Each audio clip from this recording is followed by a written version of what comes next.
Drama keluarga dalam satu babak panggung menggambarkan sebuah ruang keluarga yang hangat. Namun di balik dindingnya tersimpan api cemburu dan dendam yang membara.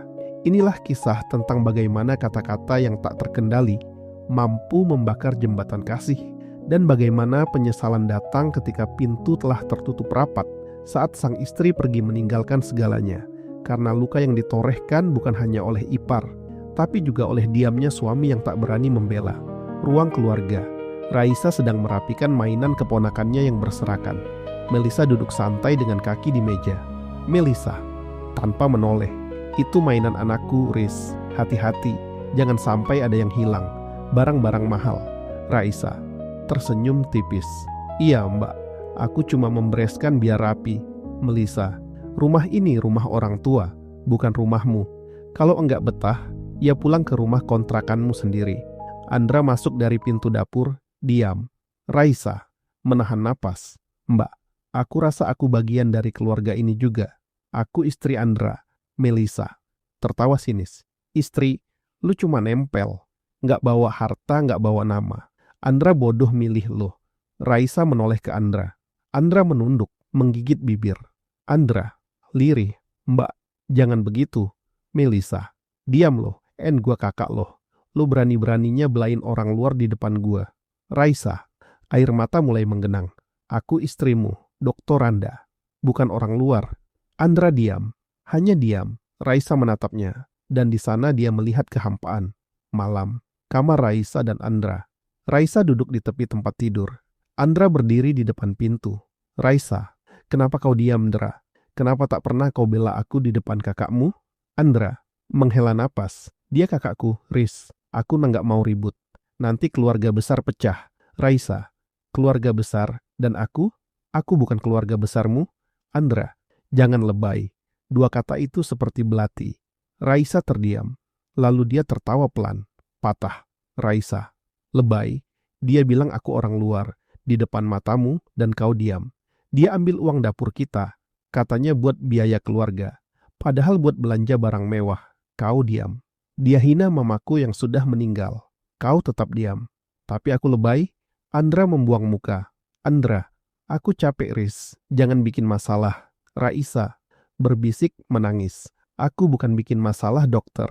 Aku yang sedang hancur. Tapi kau terlalu sibuk jadi penonton dalam pernikahan kita. Pagi, Raisa menenteng koper. Melisa sudah berdiri di pintu utama, menyilangkan tangan. Melisa. Nah, akhirnya sadar diri. Pergi sana. Nggak ada yang rugi. Raisa, tanpa menoleh ke Melisa, hanya menatap Andra yang berdiri di tangga. Andra, aku pernah bilang, kalau suatu hari aku pergi, itu bukan karena kakakmu, tapi karena kau memilih untuk tidak memilihku. Andra, suaranya parau. Riz, jangan. Aku janji akan bicara sama Mbak. Raisa tersenyum getir. Terlambat, Dra.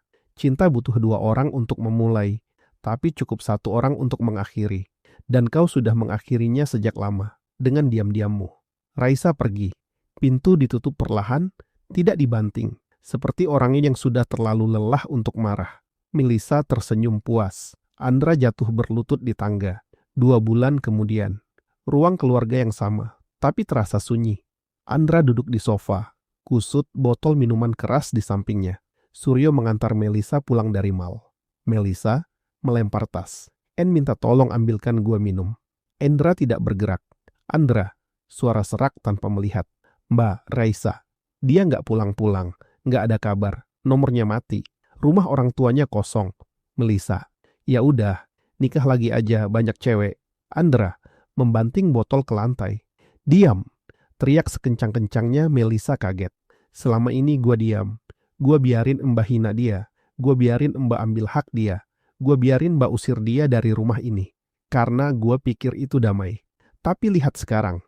Gua kehilangan perempuan satu-satunya yang pernah beneran sayang gua. Dan Mbak yang tersenyum. Melisa terdiam.